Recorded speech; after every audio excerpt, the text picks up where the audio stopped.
Well, I went and bought this yesterday at a hardware store in town. The second store I went to.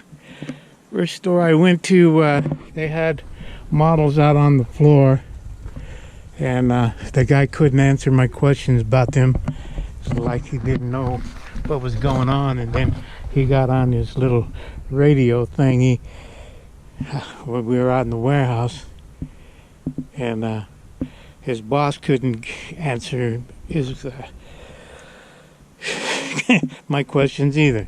So you know what, I went down to a different warehouse, and I found it's not the same brand, but the same kind of machine for quite a bit less money, and they answered all my questions and told me a few things how to do it. Anyhow, I'm going to use my little handy knife, and I'm going to open it up, and hopefully by the end of the day it'll be installed in that window and blowing cold air by the time it starts getting hot. It's only been in the 90s the past couple of days, but it's gonna get up to 104 on Sunday, according to the weather thing on my phone. Okay, well, I better get to it. Well, as it says right there,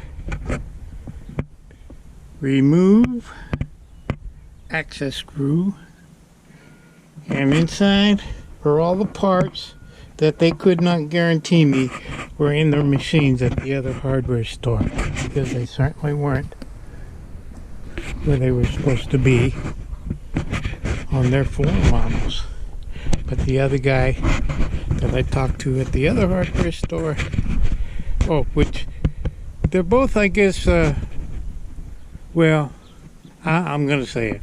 It's Big R is the first one I went to, and they're a big box store in this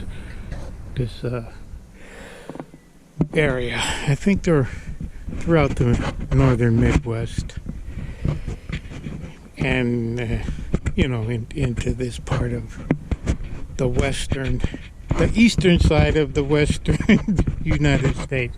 Anyhow, everything seems to be in there, and I'm going to continue on. Well, I've installed the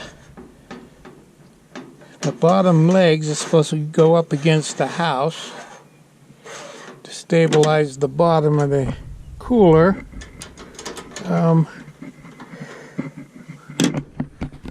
They have chains that go into this hole here, and of course up on the sides there. I don't know if I want to install them right now, but that's what the book says to do. I'm going to try and put the cooler in the window, and my dad never put those chains on, I don't think, but he always had a platform underneath to rest the cooler on. I got enough wood I could build a platform, but I want to put it in the window first, see what that looks like. Alrighty. Well, I got it this far. Of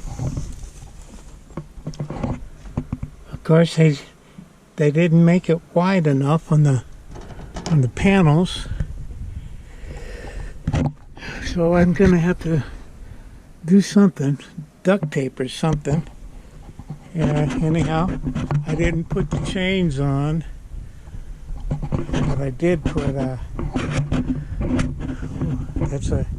it's more like a 6x6, not rough cut, of course, but bigger than a 4x4.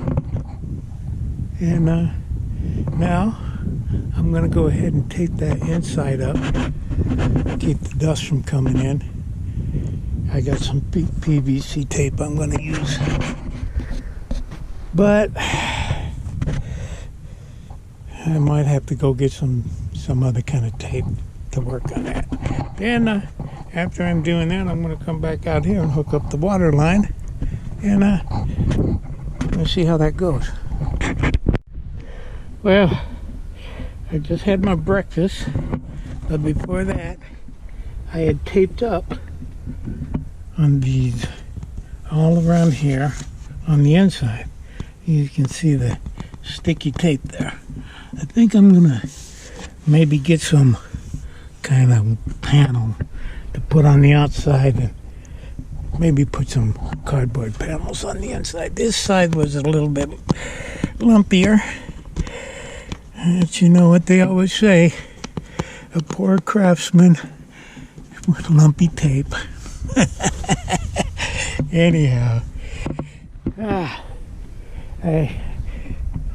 got my smoothie here, the cranberry raspberry smoothie, and the interesting thing is, I thought that was the water intake. It turns out to be a overflow valve.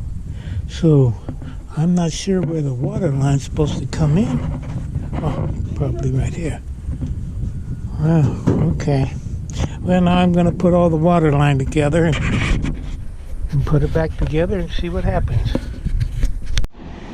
Well, it's running. The only problem is right there, I don't think that water line got put on exactly right. It's just a little tiny spray coming out.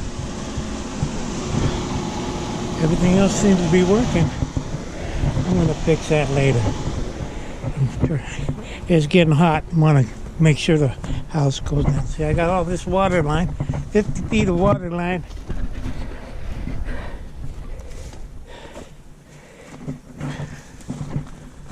Going over right there. And there it is. Shooting out cold air. All right. Well, that's it, folks. Thank you. Bye.